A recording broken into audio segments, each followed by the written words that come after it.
Good morning students. मैं आपको कृतिका का पार्ट सेकंड जॉर्ज पंचम की नाक पढ़ा रही हूँ, जिसके लेखक कमलेश्वर जी हैं।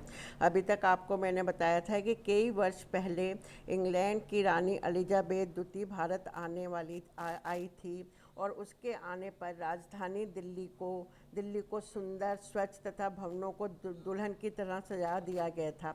लेखक कहते हैं दिल्ली में किसी चीज़ की भी कमी नहीं थी, परंतु लाट मतलब मुंह पर जॉर्ज पंचम की नाक गायब थी। उसकी नाक सबसे बड़ी मुसीबत बनी हुई थी। लेखक कह रहे हैं जॉर्ज पंचम की नाक की लंबी कहानी है। इस नाक के लिए बहुत शोर शराबे हुए, कई दिनों तक राजनीतिक दलों में आंदोलन छिड़ते रहे और आगे लेखक कहते हैं भारत में हर जगह पर ऐसी नाक थी तथा उन्हें हटा हटा कर, भारत में जैसे जॉर्ज पंचम की नाक गायब है, ऐसे भारत में कई जगह पर बड़े बड़े नेताओं महात्माओं की मूर्तियां लगी होती हैं, तो उन मूर्तियों की नाक को हटाकर संग्रहालय में, अजायब घरों में रख दिया जाता था। जहां तहां इन शाही नाकों के लिए दबिश डालकर युद्ध की स्थिति भी बन जाती थी। आगे मैं आज पढ़ा रही हूँ, उसी जमाने में यह हादसा हुआ कि इंडिया गेट के सामने, दिल्ली के इंडिया गेट के सामने की जगह है, वहाँ के बारे में बताया जा रहा है कि जॉर्ज पंचम की लाट की नाक एकाएक गायब हो जाती है। जॉर्ज पंचम के मुंह से नाक एकाएक क्या हो जाती है? गायब हो जाती है। हथियारबंद पहरेदार अपनी जगह पर तैनात थे, वहाँ पर हथियारबंद पहरेदार थे, गश्त कर रहे थे, मतलब ड्यूटी दे रहे थे, और लाट की नाक चली गई। रानी आए और नाक ना हो। वो ये सब कहते हैं यदि ब्रिटिश की महारानी आए और जॉर्ज पंचम ब्रिटिश के थे तो उसकी नाक ना हो, एकाएक परेशानी बड़ी सरगर्मियाँ हुई और देश के खैर ख्वाहों मतलब देश के खैर ख्वाहों मतलब सरकारी अधिकारों की एक मीटिंग बुलाई गई और मसला पेश किया गया कि क्या किया जाए, इस बारे में जॉर्ज पंचम की नाक के बारे में क्या किया जाए। वहाँ सभी सहमत थे, अगर नाक नहीं तो हमारी भी नाक नहीं रह जाएगी। असल में नाक को क्या माना जाता है? इज्जत का प्रतीक माना जाता है। तो उन्होंने कहा यदि जॉर्ज पंचम की नाक नहीं है तो हमारी भी उनके सामने इज्जत नहीं रहेगी। उच्च स्तर पर मशवरे विचार विमर्श हुए, दिमाग खरोचे गए और यह तय किया गया कि हर हालत में इस नाक का होना बहुत ही ज़रूरी है, इस नाक का ज़रूरी होना चाहिए। यह तय होते हुए एक मूर्तिकार को हुक्म दिया गया, एक मूर्तिकार को हुक्म मतलब आदेश दिया गया कि वह फ़ौरन दिल्ली हाजिर हो जाए, मतलब उसे फ़ौरन दिल्ली बुलाया गया। मूर्तिकार यूँ तो कलाकार था, बहुत अच्छा कलाकार था, पर जरा पैसे का लाचार था, उसे पैसे की बहुत अधिक ज़रूरत थी। आते ही उसने सरकारी अधिकारियों के चेहरे देखे, जो वहाँ पे सरकारी अधिकारी बैठे थे उनके चेहरे देखे और अजीब परेशानी थी, और उनके चेहरे पर अजीब परेशानी थी। उनके चेहरे पर कुछ लटके, कईयों के चेहरे लटके हुए थे, कोई उदास बैठे थे और कुछ बदवास थे, मतलब कि चुपचाप बैठे हुए थे कि क्या दिए। उनकी हालत देखकर लाचार कलाकार की आंखों में आंसू आ गए। उनको देखकर, जो कलाकार होता है, मूर्तिकार होता है, उसकी आंखों में आंसू आ गए। तभी एक आवाज़ सुनाई देती है, उनमें से एक अधिकारी की उसे आवाज़ आती है, मूर्तिकार जॉर्ज पंचम की नाक लगानी है। उससे कहा जाता है कि ये जो जॉर्ज पंचम की लाट है इस पर हमको नाक लगानी है। मूर्तिकार ने सुना और जवाब दिया, नाक लग जाएगी। मूर्तिकार सुनता है और जवाब देता है, नाक लग जाएगी, पर मुझे यह मालूम होना चाहिए कि इस लाट, इस मूक का पत्थर ये कब और कहाँ बनी, यह मूर्ति कहाँ बनी थी, इस लाट के पत्थर कहाँ से लाए गए थे, इसका पत्थर कहाँ से मंगवाया गया था। सब सरकारी अधिकारियों ने एक दूसरे की तरफ ताका। जब जितने सरकारी अधिकारी बैठे थे सब एक दूसरे की ओर ताकते हैं और एक ही नज़र ने दूसरे से कहा, एक दूसरे को देखते हैं, और उनमें से एक यह बात बोलता है कि यह तुम्हारी जिम्मेदारी है मूर्तिकार, इसका पता लगाना तुम्हारी जिम्मेदारी है। खैर मसला हल हो जाता है।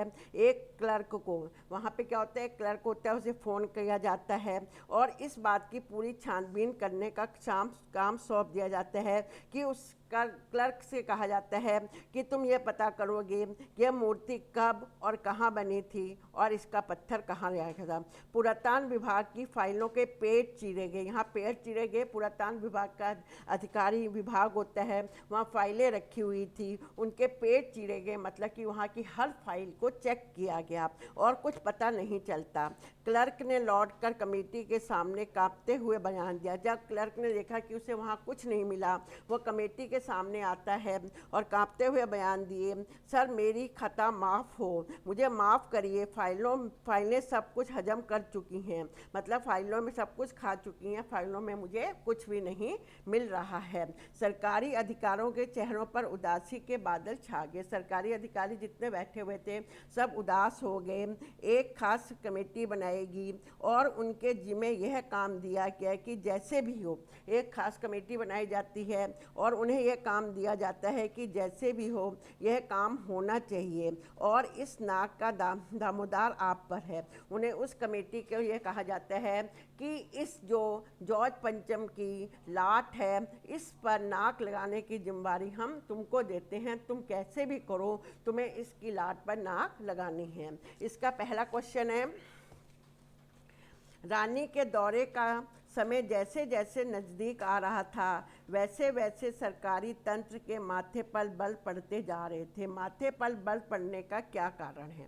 पहला है, रानी के दौर को लेकर सभी तैयारियां लगभग पूरी हो चुकी थी, फिर एक परेशानी आ रही थी जिसके कारण सरकारी तंत्र के माथे पर बल पड़े हुए थे कि उस समय जॉर्ज पंचम की नाक हथियार बंद पहरेदारों की गश्त लगते हुए भी गायब हो गई है। मैंने आपको पहले बताया है कि वहाँ पे हथियार बंद पहरेदार दे रहे थे, बहुत सख्त पहरा था, फिर भी उनकी नाक क्या हो जाती है, गायब हो जाती है। नई दिल्ली में सब कुछ संपन्न दिखाई दे रहा था। नई दिल्ली को बहुत अच्छी तरह सजाया गया था, साफ सुथरा किया गया था, पर जॉर्ज पंचम की नाक ना होना तंत्र के लिए नाक की बात थी।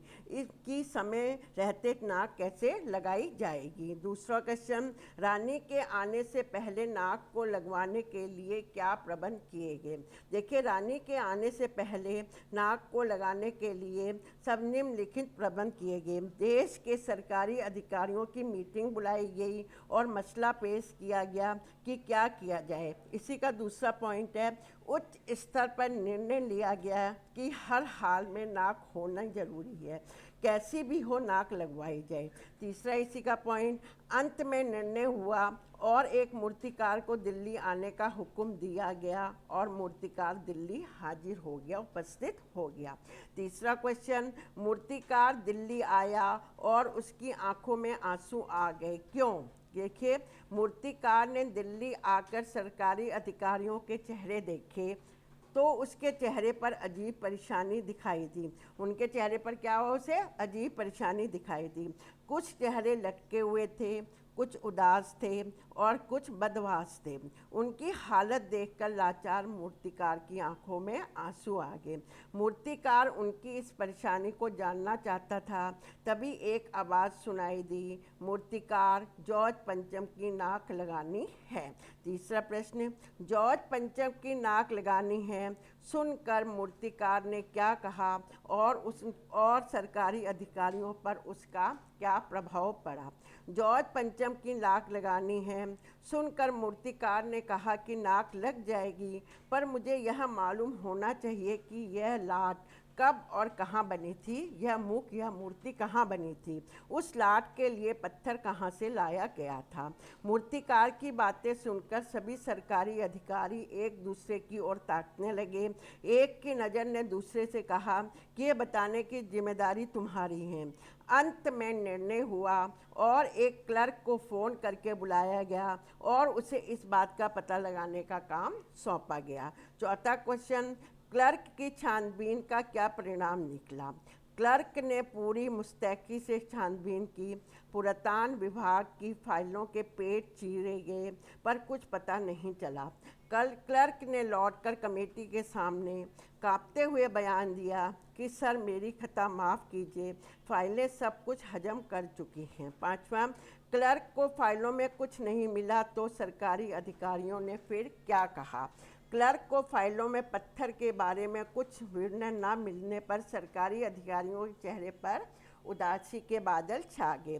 फिर एक खास कमेटी बनाई गई और उसके जिम्मे यह काम दिया गया कि जैसे भी हो यह काम होना चाहिए, और इस नाक का दामोदार कमेटी पर सौंपा गया। आज मैंने आपको यहाँ तक पढ़ाया है, यह पहला आपका पूरा हो गया। कल मैं आगे पढ़ाऊँगी और